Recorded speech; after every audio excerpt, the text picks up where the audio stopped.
Episode 5 में हमने देखा था ली मास्टर सोल अकेडमी में पहुंच गया था अपनी मास्टर सोल को अवेकन करने के लिए। और जब ली अपनी मास्टर सोल को अवेकन करता है तो पता चलता है ली के पास कोई भी मास्टर सोल नहीं है। ये देखकर ली काफ़ी ज़्यादा उदास हो जाता है क्योंकि उसे लगता है बहुत ज़्यादा स्ट्रॉन्ग नहीं बन सकता है। फिर ली के पास एक बंदा आता है, इसके पास ही मास्टर सोल नहीं होती है। वो ली को बिना मास्टर सोल के स्ट्रॉन्ग कैसे बना जाता है इसके बारे में बताता है और वो ली को हेवनली लेवल के कल्टीवेटर्स के बारे में ये बताता है। अब आगे उस बंदे को देखते हुए ली अपने मन में कहता है, इसने बिल्कुल सही कहा, मेरी दादी और बाकी सबके पास भी कोई मास्टर सोल नहीं है, लेकिन फिर भी वो काफ़ी ज़्यादा पावरफुल हैं। और इस बंदे को देखकर ऐसा लगता है कि इसकी पावर मेरी दादी से बिल्कुल भी कम नहीं होगी, इसका ऑरा बिल्कुल मेरी दादी जैसा ही है। ये सोचने के बाद ली उस बंदे के सामने अपना सर झुकाते हुए उससे चिल्लाकर कहता है, मास्टर प्लीज़ मुझे अपना डिसाइपल बना लीजिए, मैं आपका डिसाइपल बनना चाहता हूँ और मैं आपसे सब कुछ सीखना चाहता हूँ कि बिना मास्टर सोल के स्ट्रॉन्ग कैसे बनते हैं। ली की बात सुनकर वो बंदा नीचे आते हुए ली से कहता है, अच्छा तो तुम स्ट्रॉन्ग बनना चाहते हो, क्या तुम्हें पता है कि एक स्ट्रॉन्ग इंसान को कब स्ट्रॉन्ग कहा जाता है? ये सुनने में काफ़ी ज़्यादा इंटरेस्टिंग लग रहा है ना।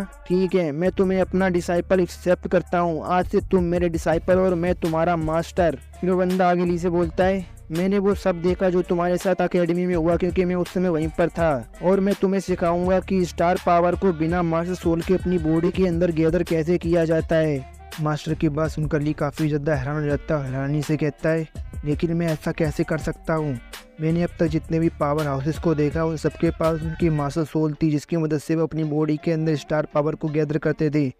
फिर आखिर में बिना मास्टर सोल के ऐसा कैसे कर पाऊंगा? ली की बात सुनकर मास्टर उसे बिना मास्टर सोल के अपनी बॉडी में स्टार पावर को कैसे गैदर करे इसके बारे में बताते हुए कहते हैं, जब तुम्हारी बॉडी काफ़ी ज़्यादा स्ट्रॉन्ग होगी और तुम्हारी मेड्रिन काफ़ी ज़्यादा चौड़ी होगी तब तुम्हारी बॉडी एक बर्तन की तरह बन जाएगी जिसके अंदर तुम काफ़ी आसानी से स्टार पावर को गैदर कर पाओगे और इस तरह से तुम अपनी बॉडी के अंदर जितनी चाहो उतनी स्टार पावर को गैदर कर पाओगे और तुम एक स्टार लेवल के मार्शल आर्टिस्ट बन जाओगे। और मेरी बात याद रखना, तुम्हें अपनी बॉडी को एक बर्तन की तरह समझना है जिसके अंदर तुम स्टार पावर को गैदर करोगे। मास्टर की बात सुनकर ली वहीं पर जमीन पर पालती मार के बैठ जाता है और जैसा मास्टर ने कहा था वैसा ही करने लगता है। और मास्टर ली को आगे बताते हुए उसे कहते हैं, तुम्हें अपनी मेडियन को एक रास्ते की तरह देखना है जिसकी मदद से तुम अपनी बॉडी के अंदर हेवन एंड अर्थ की प्योर की को एब्जॉर्ब करोगे और तुम अपने आप को स्टार लेवल में ब्रेक थ्रू कर पाओगे। ये सुनकर ली अपनी बॉडी के अंदर अपनी मेडियन की मदद से हेवन एंड अर्थ की प्योर की को एब्जॉर्ब करने लगता है और वो काफी तेजी से हेवन एंड अर्थ की प्योर की को एब्जॉर्ब कर रहा होता है। ये देखकर मास्टर काफी ज्यादा हैरान हो जाते हैं और अपने मन में कहते हैं, ये तो अपनी मेडियंस की मदद से अपनी बॉडी के अंदर काफ़ी तेज़ी से स्टार पावर को गैदर कर पा रहा है और इसे ऐसा करना भी चाहिए क्योंकि इसके पास एब्सोल्यूट ग्रेड की स्टार पावर है जो कि हायर ग्रेड से भी ऊपर है। और फिर हमें ली को दिखाया जाता है जो लगातार अपनी बॉडी के अंदर स्टार पावर को एब्जॉर्ब कर रहा होता है और कुछ देर एब्जॉर्ब करने के बाद वो फाइनली अपने आप को स्टार लेवल में ब्रेक थ्रू कर लेता है। और ली को इतनी जल्दी अपने आप को स्टार लेवल में ब्रेक थ्रू करते हुए देखकर मास्टर काफ़ी ज़्यादा हैरान हो जाते हैं और हैरानी से कहते हैं, क्या इस लड़के ने इतनी जल्दी अपने आप को स्टार लेवल में ब्रेक थ्रू कर लिया? फिर हमें ली को दिखाया जाता है जो अपने आप को स्टार लेवल में ब्रेक थ्रू करने के बाद काफ़ी ज़्यादा खुश होता है और खुशी से कहता है, ये तो सच में काफ़ी ज़्यादा कमाल की बात है, मुझे तो यकीन नहीं हो रहा है बिना मास्टर सोल के भी अपनी बॉडी के अंदर स्टार पावर को गैदर कर सकता हूँ और अब मैं एक स्टार लेवल का मार्शल आर्टिस्ट बन चुका हूँ। ली को इतनी आसानी से स्टार लेवल में ब्रेक थ्रू करते हुए देखकर मास्टर कहते हैं, किसी भी दूसरे कल्टीवेटर को उसकी पूरी जिंदगी लग जाती है उसके बाद भी वो अपने आप को स्टार लेवल में ब्रेक थ्रू नहीं कर पाता है और इसको देखो इसने कितनी जल्दी अपने आप को स्टार लेवल में ब्रेक थ्रू कर लिया। ली को दिखाते हैं जो खुशी से चिल्लाते हुए कहता है, मास्टर इसका मतलब मैं पहले से एक मार्शल आर्टिस्ट बन चुका था, क्यों मैंने सही कहा ना, और अब मैं अपनी बॉडी के अंदर स्टार पावर को महसूस कर सकता हूँ, मेरी पूरी बॉडी में स्टार पावर फ्लो हो रही है। फिर हमें दिखाते हैं ली के माथे पे दोबारा से वही रोशनी चमकने लगती है। ली के माथे पे उस रोशनी को चमकते हुए देखकर मास्टर काफ़ी ज़्यादा हैरान हो जाते हैं और ली के पास आकर कहते हैं, ये तो आई ऑफ वर्ल्ड है जो कि एक डिवाइन आंख है, तुम्हारे पास ये कहाँ से आई? मास्टर को इतना ज़्यादा हैरान होते हुए देखकर ली उनसे पूछता है, मास्टर आपको क्या हुआ, क्या मेरे चेहरे पे कुछ लगा है? ली की बात सुनकर मास्टर उससे कहते हैं, ली मुझे बताओ तुम्हारे माथे पर ये आई ऑफ वर्ल्ड जो कि एक डिवाइन आंख है ये तुम्हारे पास कहाँ से आई? मास्टर की बात सुनकर ली उनसे बोलता है, ये आंख तो मुझे मेरे अंधे दादाजी ने दी थी। ली की बात सुनकर मास्टर ली के पास आते हैं और उसके कंधे पे हाथ रख के उससे बोलते हैं, क्या ये आंख तुम्हें तुम्हारे अंधे दादाजी ने दी थी? ली मुझे अपने बारे में सब कुछ बताओ, मुझे तुम्हारे बारे में सब कुछ जानना है, एक छोटी सी डिटेल को भी मत छोड़ना, मुझे अपने बारे में सब कुछ बताओ, एवरीथिंग। मास्टर की बात सुनकर ली उन्हें अपने बारे में बताते हुए कहता है, मेरा जन्म वेस्टलैंड के एक छोटे से गांव में हुआ था और मेरा जन्म जिस गांव में हुआ था उस गांव में मेरे पास मेरी बहरी दादी, अंधे दादा, लंगड़े दादा, बेबड़े दादा और एक बिग ब्लैक बुल भी थी। लेकिन एक दिन सब बदल गया जब आसमान में एक मिस्टीरियस सा सा इंसान अपीयर हुआ और उसने मेरे दादा दादी और बाकी सब पर हमला कर दिया।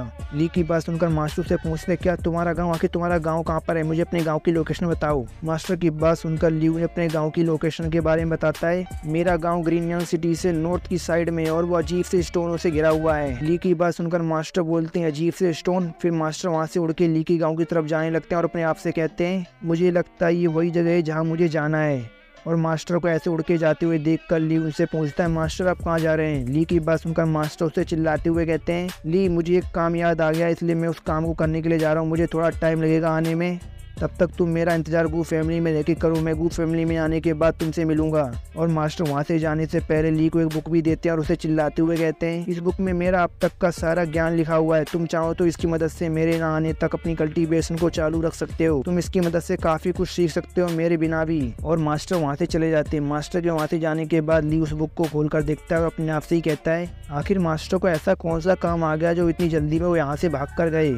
फिर हमें दिखाते हैं ली के पास रूकयांग और उसके फादर आ जाते हैं और वो चिल्लाते हुए कहते हैं, ब्रदर ली क्या आप ठीक हैं। और रूकयांग के फादर ली के पास आकर उसके कंधे पे हाथ रखते हुए उससे कहते हैं, ब्रदर ली तुम्हें ज्यादा चिंता करने की जरूरत नहीं है, इससे कोई फर्क नहीं पड़ता कि तुम्हारे पास कोई भी मास्टर सोल नहीं है, तुम चाहो तो मेरी गू फैमिली में आकर रह सकते हो, मैं तुम्हें खुशी खुशी अपनी गू फैमिली में लेने के लिए तैयार हूँ। चाहे तुम्हारे पास मास्टर सोल हो या ना हो, लेकिन तुम्हारे पास अभी भी तुम्हारी स्ट्रेंथ है जिसकी मदद से तुम काफी सारे काम काफी आसानी से कर सकते हो। प्रेसिडेंट गू की बात सुनकर ली उनसे बोलता है, आपका बहुत बहुत शुक्रिया प्रेसिडेंट गू, लेकिन मुझे माफ़ करना, मैं आपकी गू फैमिली में आके नहीं रह सकता हूँ क्योंकि मेरे अपने कुछ प्लान है और मैं उन्हीं पे काम करना चाहता हूँ। और आप लोग मेरी चिंता ना करें, जैसे ही मेरा काम खत्म हो जाएगा मैं वापस आ जाऊँगा। और ली अपने मन में बोलता है, मुझे नहीं पता है कि मास्टर को आने में कितना ज़्यादा टाइम लगेगा, इसी बीच में मैं टाइम निकाल कर बेस्ट लेन जाऊँगा क्योंकि मुझे अपनी स्टार पावर को चेक करना कि आखिर मेरी स्टार पावर कितनी ज़्यादा पावरफुल है। और ली को इतना ज़्यादा कॉन्फिडेंस के साथ बात करते हुए देखकर रूकयांग अपने मन में कहती है, लगता है ब्रदर ली के साथ अभी जो कुछ भी हुआ था ब्रदर ली ने उस सबको काफ़ी जल्दी भुला दिया है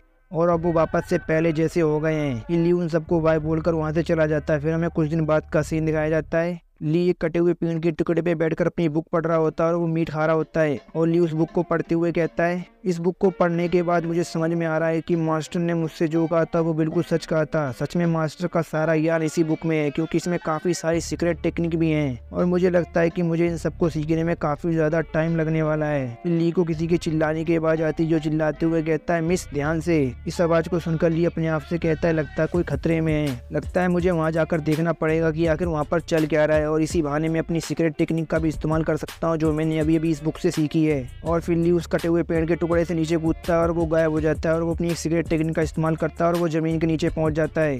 और वो ज़मीन के नीचे से ऊपर की तरफ देखता है और उसे ऊपर का सारा कुछ साफ साफ दिख रहा होता है। और ये सब देखने के बाद ली अपने मन में कहता है, ये बर्निंग अर्थ टेक्निक तो काफ़ी ज़्यादा कमाल की टेक्निक है, मैं इस समय धरती के नीचे हूँ फिर भी मैं अपनी बॉडी को प्रॉपरली इधर उधर मूव कर सकता हूँ और ऊपर जो कुछ भी हो रहा है मैं उसे बिल्कुल साफ साफ देख सकता हूँ। फिर ली की नज़र एक लड़की पे पड़ती है, उस लड़की की कमर पे एक पोटली टंगी होती है, उस पोटली के अंदर कुछ जड़ी बूटियाँ होती हैं। उन जड़ी बूटियों को देखते हुए ली अपने मन में बोलता है, ये जड़ी बूटी तो ब्लड स्पीड हर्ब है। फिर हमें ब्लड स्पीड हर्ब के बारे में बताया जाता है। ब्लड स्पीड हर्ब काफ़ी ज़्यादा रेयर जड़ी बूटी है। Blood speed herb blood speed pill बनाने में काम आती है। अगर एक बार आपने इस पिल को खा लिया तो इस पिल से आपको काफ़ी ज़्यादा पावर मिलेगी, लेकिन इस ब्लड स्पीड हर्ब की बस एक ही खामी है, ये अगर आपके पास होगा तो ये आपके आसपास के सारे वाइल्ड बीस्ट को इसकी खुशबू से पागल कर देगा और वो सारे वाइल्ड बीस्ट आप पर अंधाधुंध पागलों की तरह हमला करेंगे। उस ब्लड स्पीड हर्ब के बारे में याद आने के बाद ली उन लोगों को देखते हुए कहता है, मुझे ये देखकर बिल्कुल भी हैरानी नहीं हो रही कि इतने सारे वाइल्ड बीस्ट इन लोगों पर झुंड बना के हमला कर रहे हैं क्योंकि इनके पास ब्लड स्पीड हर्ब है जिसकी वजह से वो सारे बीस्ट पागल हो गए हैं। और इन लोगों को देखकर ऐसा लगता है ये ज़्यादा देर तक टिकने वाले नहीं है और ये जल्दी मारे जाएंगे, क्या मुझे जाकर इनकी मदद करनी चाहिए। फिर हमें दिखाया जाता है एक वाइल्ड बीस्ट उसी लड़की के ऊपर हमला करने के लिए आगे बढ़ रहा होता है। ये देखकर एक टकला बंदा चिल्लाते हुए कहता है, मिस ध्यान से।